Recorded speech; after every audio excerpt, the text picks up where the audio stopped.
جہاں بھی ایمان اور اسلام کی بات آئی ہے قرآن و سنت میں، وہاں نماز لازمی ساتھ میں چپکی ہوئی ہے. تو اس لیے آپ کو نماز تو پڑھنی ہی پڑھنی ہے، اس میں تو نو کا آپشن ہے ہی نہیں. یہ ثابت کرنے کے لیے ہم کیا ہیں؟ مسلم ہیں، مرد کو بھی عورت کو بھی. اور یہ صرف بر صغیر میں ہے. اتنی ملیشیا میں ہم نے دیکھا، وہاں مسجدیں بھری ہوتی ہیں، سب نماز پڑھتے ہیں، خواتین بھی پڑھتی ہیں ساری، اسکارف لٹکے ہوئے ہوتے ہیں. وہاں بے شک وہ اس کا جاب کر رہی ہے، ہوٹل میں کچھ بھی کر رہی ہے، نماز کے ٹائم پہ عورت بھی آئے گی مسجد میں، اسکارف پہنے گی، پھر وہیں اسکارف نکال کے بھی چلی جاتی ہیں. ٹھیک ہے نا، جیسے ہمارے ٹوپیاں رکھی ہوئی ہوتی ہیں نا ایسے.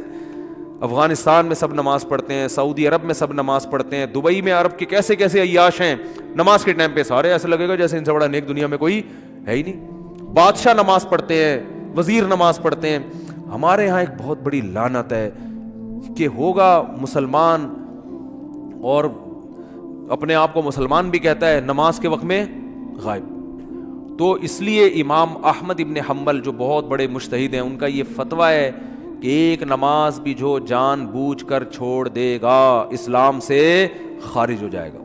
اگرچہ جمہور کا یہ فتویٰ ہے کہ خارج نہیں ہوتا، کفر کے قریب ہو جاتا ہے وہ، لیکن امام احمد بن حنبل کی کوئی کم حیثیت تو نہیں ہے نا. سعودی عرب میں انہی کو فالو کیا جاتا ہے. شیخ بن باز، شیخ صالح العثیمین سعودیہ کے مفتی اعظم رہے ہیں، ان کا فتویٰ اب تک چلا یہی آ رہا ہے کہ ایک آدمی اگر فجر کی نماز کے لیے الارم نہیں لگاتا، اس نے صبح 8 بجے آفس جانا ہے، رات کو سویا صبح 8 بجے کا الارم لگا کے، تو یعنی اس نے پکا ارادہ کیا ہوا ہے کہ میں نے فجر میں نہیں اٹھ رہا. ایک تو ہوتا ہے نا آنکھ کھلی نہیں، ارادہ تو تھا نہیں کھلی آنکھ، پکا ارادہ کیا ہوا ہے. انہوں نے کہا یہ اسی وقت مرتد ہو جائے گا، کیونکہ اس نے پکا ارادہ کر لیا ہے نماز کے قضا کرنے کا، پکا ارادہ. وہ یہاں تک ان کا فتویٰ ہے کہ مرتد ہو جائے گا اس کو اگر توبہ نہیں کرتا اور توبہ کا اعلان نہیں کرتا باقاعدہ، تو اس کو مسلمانوں کے قبرستان میں دفن کرنا بھی جائز بولو نہیں ہے. اس کا نکاح بھی ٹوٹ گیا. اگرچہ جمہور اس کو نہیں مانتے، لیکن امام احمد بن حنبل کی بھی تو ایک بڑی ویلیو ہے نا، اور عبداللہ بن مسعود کی بھی کم ویلیو نہیں ہے. وہ فرماتے ہیں ہم نبی کے دور میں کسی بھی جرم کو یہ نہیں سمجھتے تھے کہ انسان کافر ہو جاتا ہے، نماز کو ہم یہ سمجھتے تھے کہ کوئی چھوڑ دے تو اسلام سے خارج ہو جاتا. تو اس لیے عرب میں شراب پینے والا بھی نماز پڑھتا ہے، کیونکہ مسلمان میں بہرحال کچھ بھی ہو اسلام کا نام اپنے آپ سے ہٹانا پسند نہیں کرتا. اور آج ہم نے دیکھا ہے مسجدوں کے ساتھ گھر ہیں، نماز کے لیے نہیں آ رہے، اور سفر میں تو نمازیوں کو دیکھا ہے نمازیں چھوڑتے ہوئے. ذرا آج کل پیپر ہے تو یہ چھوڑ دو نماز. بھائی پیپر میں نماز چھوڑنا کہاں سے جائز ہو گیا؟ جاب میں باس کی طرف سے اجازت نہیں ہے، اجازت نہیں ہے آپ چھپ کے نماز پڑھیں، آپ کہیں کرسیوں کے پیچھے چھپ جائیں، کہیں بھی کریں. میں تو یہاں تک میں نے لوگوں کو مشورہ دیا، بعض جو غیر مسلم کنٹریز میں لوگ وہ کر رہے ہیں نا، جاب کر رہے ہیں باس کی طرف سے بعض جگہوں میں، ورنہ وہاں پرمیشن ہوتی ہے، اجازت نہیں ہے، تو میں ان سے کہتا ہوں بھائی کہیں بھی چھپ کے چلے جاؤ، کچھ بھی کرو، اگر نہیں پرمیشن ملتی چھپ کے بھی نہیں پڑھ سکتے تو جاب چھوڑ دو. بس جاب کیا کرو؟ چھوڑ دو. جاب نہیں، پھر جاب جائز نہیں آپ کے لیے. فرض نماز تو پڑھنی پڑے گی، آپ جاب ہی نہیں کر سکتے. آپ کہیں بھی جاؤ، کہتے ہیں کہاں جا کے، میں بھائی واش روم میں پڑھ لو، واش روم میں پڑھ لو. واش روم کا مطلب یہ نہیں کہ وہ فلش کے اوپر، وہ تو جگہ کا پاک ہونا ضروری ہے نا. انتہائی آخری درجہ یہ ہے کوئی مصلی رکھو اپنے ساتھ تاکہ جگہ پاک ہو. یہ ایسا نہیں کہ واش روم میں نماز پڑھنا شروع کر دیں، حرام ہے، ناجائز ہے واش روم میں نماز پڑھنا. لیکن اگر کوئی صورت نہیں بنتی، کچھ بھی نہیں ہے، جائے نماز لے جاؤ بھائی چھپ کے، جہاں نہاتے ہیں نا جس جگہ پہ، اس جگہ مصلی بچھا کے نماز پڑھ لو. ٹرینوں میں نماز نہیں چھوڑ سکتے آپ. میں تو کوئی زیادہ نیک آدمی نہیں ہوں، لیکن ایک دو واقعات میں لوگوں کو صرف موٹیویٹ کرنے کے لیے. ایک دفعہ ہم بھاولپور سے چڑھے ٹرین میں. جب میں ٹرین میں چڑھا ہوں بھاولپور سے تو فجر کی نماز کا ٹائم ہو رہا تھا، اور رش اتنا تھا. حاجیوں کی اس وقت فلائٹیں بہت جاری تھی، کراچی سے ہی جاتی تھیں، ملتان کا ایئرپورٹ نہیں بنا تھا اس وقت. تو اتنا رش تھا کہ جیسے ہی ہم ٹرین میں چڑھے ہیں تو اب پتہ چل گیا کہ بس ایسے بالکل سیدھے، جگہ ہی نہیں، رش اتنا زیادہ.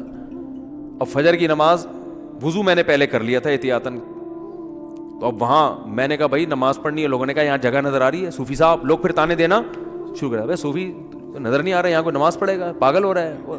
اچھا سفر میں لوگوں نے کہا بھائی سفر میں معاف ہے، بعد میں توبہ کر لینا، قضا پڑھ لینا. یہ بڑے اچھے الفاظ ہوتے ہیں لوگوں کے نا، یعنی ان کی نظر میں کہ توبہ کر لینا. بھائی توبہ تو کہاں سے؟ اگر ایسا ہی ہوتا تو اللہ کہتے نماز پڑھ لو, نہیں پڑھتے تو توبہ کر لینا. پڑھنی ہے, کسا نہیں کرنی ہے. ان الصلاۃ کانت علی المؤمنین کتابا موقوتا. اگر نماز چھوڑنے کی میرے بھائی کہیں گنجائش ہوتی تو میدان جنگ میں لڑتے ہوئے جب گولوں کی گھن گرج اور تلواروں کی چمک ہو, اس میں اللہ اجازت دے دے گا قضا کر لو. وہاں اجازت نہیں دی ہے. اللہ نے فرمایا نہیں کوئی صورت بنتی, سواری پہ بیٹھو, گھوڑے کا جہاں رخ ہے اسی طرف رخ کر کے نماز پڑھو.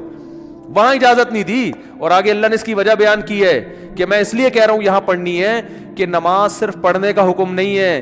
ان الصلاۃ کانت علی المؤمنین کتابا موقوتا. نماز مومنین پر مقررہ اوقات میں فرض ہے. یہ اس لیے جواب دیا کہ آپ کہہ سکتے تھے اللہ جب جنگ ختم ہو جائے گی پھر پڑھ لیں گے نا آرام سے, خشوع و خضوع کے ساتھ. ابھی جنگ ہو رہی ہے, اللہ ابھی کیا ضرورت, جب جنگ ختم ہو جائے قضا پڑھ لیں گے بعد میں, ٹائم گزر جائے گا, پھر بہت ڈبل سجدہ کریں گے, ہم بہت لمبے لمبے قیام کریں گے. اللہ فرماتے ہیں نماز مقررہ اوقات میں فرض ہے, وہ ٹائم گزر جائے گا اگر جنگ ختم ہونے کا انتظار کرو گے. بہت مشکل ہے بھائی, نہیں آ رہی سمجھ میں تو جیسے زندگی گزر. فرشتے بہت اچھی طرح سے اردو میں بھی سمجھا دیں گے قبر میں.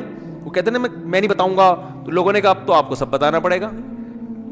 اور حقیقت ہے میں ان کا کسی کا مذاق نہیں اڑا رہا, سب کے ساتھ ہوگا. جو بھی کہتا ہے میں نہیں بتاؤں گا, تو جب دنیا سے جائے گا تو سب کچھ بتانا پڑے گا, اس کو سب بتانا پڑے گا بھائی. تو میدان جنگ میں اللہ کہہ رہا ہے کہ نماز مومنین پر مقررہ اوقات میں فرض ہے. تو میں ٹرین میں کھڑا ہوا تھا, میں نے کہا, انہوں نے کہا بھائی یہاں تو جگہ نہیں ہے. اچھا میری عمر بھی زیادہ نہیں تھی تو وہ ایسی تھوڑی عمر ہو تو لوگوں میں روب بھی ہوتا ہے نا. ہم نے کہا کوئی جگہ نہیں ہے. میں نے کہا تو پڑے گا بھائی, کیونکہ ہم تو ایسے چھوڑ دیں بھائی, اور سنتیں اب چلو مجبوری ہے چھوڑ دیتا ہوں, 2 فرض تو پڑھنے ہیں. لوگوں نے کہا جگہ نہیں ہے. میں نے کہا جگہ بن جائے گی, کیونکہ فرض جو نماز میں فرائض ادا کرنا بہت آسان ہے. تو میں نے کیا کیا, وہ جگہ چونکہ لوگوں کے چپل تھے تو اس میں خطرہ تھا کہ ناپاک ہوگی, تو ایک چادر تھی میرے پاس, وہ میں نے ایسے نیچے ڈال دی, بچھانے کی بھی جگہ نہیں تھی. نیت باندھ لی, اندازہ پہلے لگا لیا تھا قبلہ کس طرف ہے.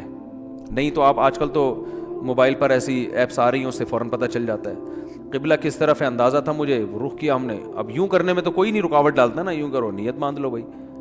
اگر ہاتھ اٹھانے کی بھی جگہ نہیں ہے تو ہاتھ نہ اٹھاؤ, یہ رفع الیدین تو کوئی واجب نہیں ہے. اللہ اکبر کہہ لو اور نیت باندھ لو. ہاتھ باندھنے کی جگہ نہیں, ہاتھ چھوڑ کے کھڑے ہو جاؤ بھائی. سورہ فاتحہ پڑھی, سورت ملائی. رکوع میں جب آپ رکوع کریں گے تو میں سوچتا تھا W11 کتنی بھی بھری ہوئی ہو, کنڈکٹر جب ایک دروازے سے چڑھ کے دوسرے دروازے پہ کرایہ لے کے نکل سکتا ہے تو ہم اتنے رش میں صرف ایک رکوع کی جگہ ہمیں کیوں نہیں بن سکتی. تو رکوع ہم نے کیا, جھکنا ہے نا رکوع میں, بس جھک جاؤ, بس لوگ خود بخود سائڈ پہ ہو جاتے ہیں بھائی. اس کے بعد آپ جب سجدہ کرو تو سجدہ نام ہے, ویسے تو پراپر سجدہ کرنا چاہیے. جگہ نہیں ہے تو بھائی ماتھا کسی طرح زمین پہ ٹکانا ہے, آپ ماتھا زمین پہ ٹکا دیا جا کے. تو 2 رکعت تمیز سے الحمدللہ پڑھ لی, کھڑا ہو گیا میں. پھر لوگوں نے کہا یار یہ, میں نے کہا ہو گئی, بس 2 فرض پڑھنے تھے, ہو گئے, ایسی کی تیسی, جو مرضی کرنا ہے, جو اکھاڑنا ہے اکھاڑ لو. صحیح ہے نا, کیونکہ تمہیں تو خود چاہیے جگہ دو نا. اور بعض دفعہ لوگوں کو شرم آ رہی ہوتی ہے, ہم سب کے سامنے نماز پڑھیں گے, لوگوں نے تو بہت بڑا صوفی ہے. تو یاد رکھو شرم ان کمبختوں کو آنی چاہیے جو نہیں پڑھ رہے, ان کمبختوں کو آنی چاہیے. بھائی تم بھی تو ایمان کے دعوے دار ہو, اگر تم یہ کہتے ہو کہ ہم اسلام کو نہیں مانتے تو پھر پورا اسلام سے رشتہ ختم کرو. پھر آپ وصیت میں لکھو کہ مجھے عیسائیوں کے قبرستان میں دفن کرنا ہے, مجھے ہندوؤں کے میری چتا کو آگ لگائی جائے.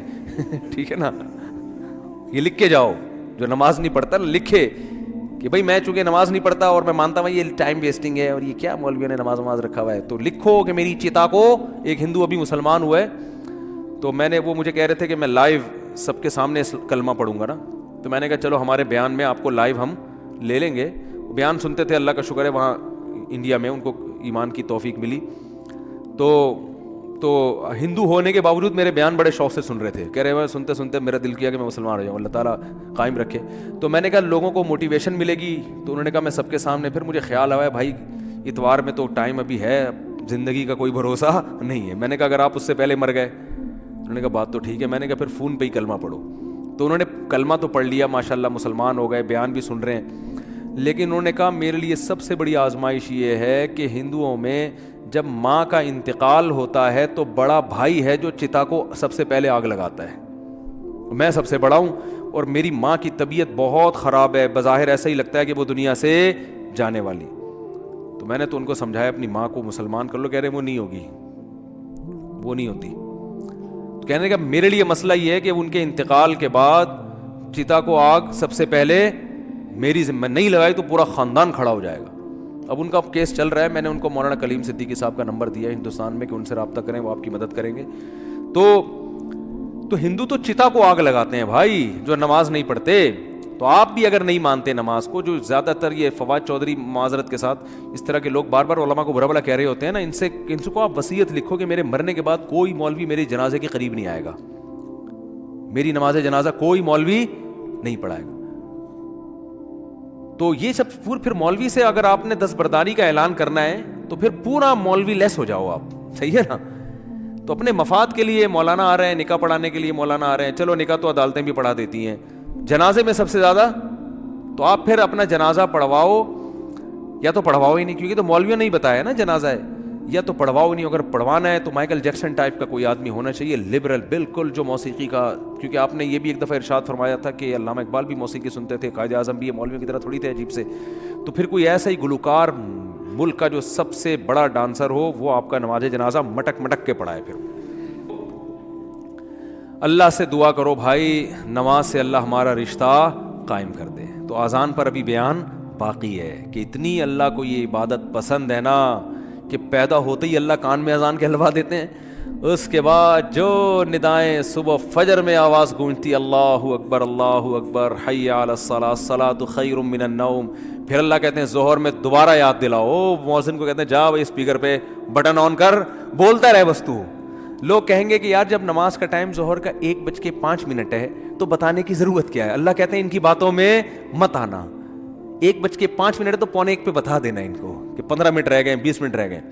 فجر کا ٹائم روزانہ اناؤنس ہوتا ہے, آج 6:30 پہ, آج 6:45 پہ اناؤنسمنٹ ہوتی رہے گی. اللہ کہتے ہیں اتنی اناؤنسمنٹ کافی نہیں ہے, ہر دفعہ پوری اذان ہوگی, حی علی الفلاح, آؤ کامیابی کی طرف, آؤ نماز کی طرف. حج میں اعلان نہیں ہوگا, رمضان کا اعلان نہیں ہوگا, اعلان کرنے والوں کو برطرف کر دیا, ہلال کمیٹی سے نکال دیا, ٹھیک ہے نا. نماز کا ہر دفعہ اعلان ہوگا, اور اتنی اذانیں ہوتی ہیں نا پوری دنیا میں کہ 1 سیکنڈ کے لیے بھی دنیا اذان سے خالی نہیں ہوتی, دی جا رہی ہے اس وقت سے.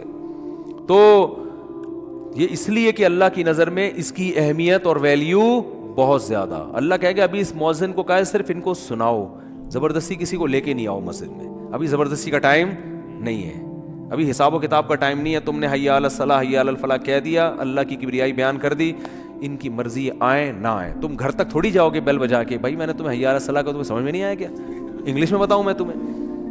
نہ مؤذن کے لیے جانا کیا ہے, ناجائز. علماء نے لکھا ہے کہ جب اذان ہو جائے نا تو کسی اور طرح سے دعوت دینا جائز نہیں ہے, کیونکہ یہ اللہ کی دعوت کمپلیٹ دعوت ہے. اب آپ اخپل طریقے سے مائک بھونپو ہاتھ میں لے کے لوگوں بلانے, جیسے بعض جگہوں پہ ہم نے دیکھا مسجدوں میں اذان ہو جاتی ہے, پھر ایک اردو میں اذان شروع ہو جاتی ہے, حضرات اذان ہو گئی ہے, مسجد میں اتنے بجے ٹائم ہے, آپ کو بتایا آپ آ جائیں, مرنا ہے ایک دن اٹھنا ہے, وہ پورا پروگرام شروع ہو جاتا ہے نا. چلو زندگی میں کبھی 1 آدھ دفعہ ہو جائے تو ایک الگ بات ہے, لیکن مستقل بنیادوں پہ بھی بعض مسجدوں میں ہو رہا ہے. ہمارے چھوڑو رہنے تو اس لیے علماء نے کہا اللہ نے پراپر رکھی اس لیے کہ دوبارہ کسی اور دعوت کی ضرورت نہ ہو. تو اب اللہ کہتے ہیں اب آنا ہے آ, نہیں آنا نہیں آ, یہ حساب میں آخرت میں لوں گا کہ تو اتنا ڈھیٹ 1400 سال سے فضاؤں میں ہر نماز کے ٹائم پہ یہ ندا گونجتی ہے. نہ سردیوں میں اس میں ناغا ہوتا ہے, نہ گرمیوں میں ناغا ہوتا ہے, نہ راتیں لمبی ہوں تو ناغا, نہ راتیں چھوٹی ہوں, حتیٰ کہ سفر میں بھی اذان کا حکم ہے. اذان کہو, پھر جنگل میں اکیلے نماز پڑھ رہے ہو اذان کہو. یہ ایسی اللہ کو ندا پسند ہے بھائی, یاد دہانی لازمی کراؤ. تو اس لیے بھائی یہ بار بار دعوت, اذان کی اہمیت نہیں پتہ چلتی, اس سے نماز کی اہمیت پتہ چلتی ہے. تو عزم کرو زندگی میں کچھ بھی ہو جائے نماز قضا نہیں کرنی. جو جماعت کی نماز کے عادی نہیں ہے وہ کم از کم اتنا کر لیں کہ پہلا اسٹیپ یہ ہے کہ قضا نہیں ہونے دینا کسی صورت میں. پھر اگلا اسٹیپ کیا ہے, جماعت نہیں چھوڑنی کسی صورت میں. وہ جماعت اصل تو نماز ہے ہی جماعت سے, اور اگر کبھی چھوٹ جائے نا تو توبہ کرنی ہے اور اس کو قضا کر کے اگلی پڑھنی ہے. پہلے اس کی قضا پڑھنی ہے پھر اگلی, اور کچھ جرمانہ بھی رکھیں اپنے اوپر. سمجھتے ہو گے نہیں سمجھتے, اللہ تعالیٰ سمجھنے کی عمل کی توفیق عطا فرمائے.